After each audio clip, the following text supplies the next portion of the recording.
చెప్తాం కదా, వాళ్ళు ప్రతి ఒక్కరూ ఎవరైతే అక్కడ నరకం అనుభవిస్తున్నారు, ఎవరైతే వాళ్ళు పెట్టేటువంటి టార్చర్ అనుభవిస్తున్నారు, వాళ్ళందరూ బయటకు వచ్చిన తర్వాత నాకు తెలిసి అందరూ ఖచ్చితంగా కోర్టులోకి వెళ్ళి రిట్ పిటిషన్ వేసి అఫిడవిట్ వేసి జరుగుతున్న వీళ్ళు పెట్టిన ప్రతి అరాచకాన్ని ఖచ్చితంగా న్యాయమూర్తి ముందర చెప్తారు, న్యాయమూర్తి ముందర రికార్డ్ చేయిస్తారు, ఖచ్చితంగా కోర్టులో కేసు కూడా వేస్తారు.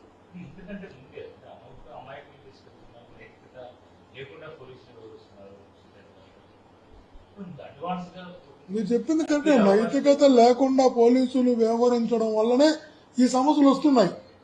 అలా నైతికత లేకుండా మానవీయ విలువలు వదిలిపెట్టి మంచి చెడ్డ చూడకుండా ఎవరినో సంతృప్తిపరచడం కోసం, లేదు వీళ్ళు సంతృప్తిపడడం కోసం, లేదు వీళ్ళు పోస్టింగ్లు నిలబెట్టుకోవడం కోసం వీళ్ళు చేస్తున్నటువంటి ఆ కృషి ఖచ్చితంగా న్యాయస్థానాల దృష్టికి ఇప్పుడు వెళ్తాయి, రేపు వెళ్తాయి, భవిష్యత్తులో కూడా వెళతాయి.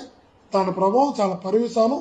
భవిష్యత్తులో కూడా ఆ రోజు ఇంతకు అనేక రెట్లు వీళ్ళు కూడా ఈ పెయిన్ అనుభవిస్తారు. ఆ రోజు ఖచ్చితంగా వస్తుంది కూడా, ఆ వచ్చి తీరుతుంది. అంత దాకా తెచ్చుకోవద్దని విజ్ఞప్తి చేస్తున్నారు. అతను స్టాఫ్ని తీసుకెళ్తున్నారంట. పాప అతని దగ్గర అటెండర్లు ఉంటారు కదా, అనవసరంగా అతను స్టాఫ్ ఏం చేస్తారు, వాళ్ళని తీసుకెళ్లి బెదిరిస్తున్నారంట. అడ్వకేట్లు పోతాను, అడ్వకేట్లు రావద్దంటున్నారంట. స్టాఫ్ను బెదిరిస్తున్నారంట. నీ పర్సనల్ లైఫ్ను తమాషా ఏమైతే నీ పర్సనల్ లైఫ్ని తీసుకెళ్లి రోడ్డు మీద పెడతా ఉంటున్నారు. ఊరుకుంటే పర్సనల్ ఏం మాట్లాడుతూ అర్థం కావాలా. పర్సనల్ లైఫ్ని తీసుకెళ్లి రోడ్డు మీద పెడతాం. అసలు మనమైనా ఉద్యోగం చేస్తున్నామా? అంత దిగజారిపోకూడదని నా భావన. కానీ ఏదైనా అక్కడ పడ గుర్తుపెట్టుకోండి, మీరు ఈరోజు తీసుకునే ప్రతి దుర్మార్గమైనటువంటి ఈ చర్యల మటుకు భవిష్యత్తులో మిమ్మల్ని వెంటాడతాయన్న మటుకు గుర్తుంచుకోండి.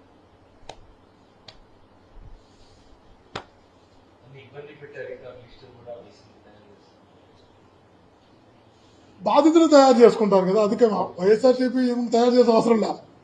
ఇప్పుడు తప్పు చేసినోడు తప్పు చేశాను కాబట్టి శిక్ష అనుభవించాలా, జరిగింది అనుకోవచ్చు. ఏ తప్పు చేయని ఎవరిని నిన్నైనా కూడా నా చేత అధికారం ఉందనో నా చేత పవర్ ఉందని నిన్ను కానీ ఇబ్బంది పెడితే నీ పక్కన మర్చిపోవచ్చు, నువ్వు నీ కుటుంబం మర్చిపోదు కదా. ఇన్ని ఆ రోజు గుర్తుకొస్తాయి. అతనే అటువంటి వాళ్ళు చాలా మంది ఉంటారు బాధ్యత. కాబట్టి ఎవరు మర్చిపోరు. అంతకైనా మించి నేచర్ మర్చిపోదు కదా. మనుషులకైతే పక్కన పెట్టు, నేచర్ సుప్రీం, నేచర్ మర్చిపోదు. కాబట్టి నిన్న చెప్పినా ఈరోజు చెప్తున్నా, తప్పుడు కేసులు పెట్టి బలవంతం పెట్టి భయపెట్టి ప్రలోభాలు పెట్టి అన్ని రకాల ప్రయోగాలు చేసి ఒక మనిషిని శారీరకంగా మానసికంగా నరకం చూపించి మీరు ఏం సాధిస్తారో ఇప్పటికైతే నాకు అర్థం కావట్లేదు. వాస్తవం ఉంటే విచారించవచ్చు, వాస్తవం ఉంటే వాస్తవాన్ని రాయొచ్చు, తప్పు కాదు.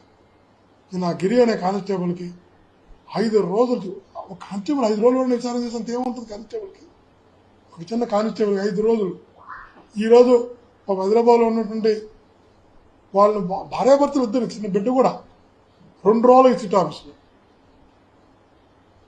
మంచిది కాదు. ఇది సమాజము అంగీకరించదు, ప్రజలు అంగీకరించరు. అంతకనే మించి ప్రకృతి కూడా మీ చర్యలను అంగీకరించదన్న విషయాన్ని గుర్తుంచుకోమని మరలా తెలియజేస్తుంది.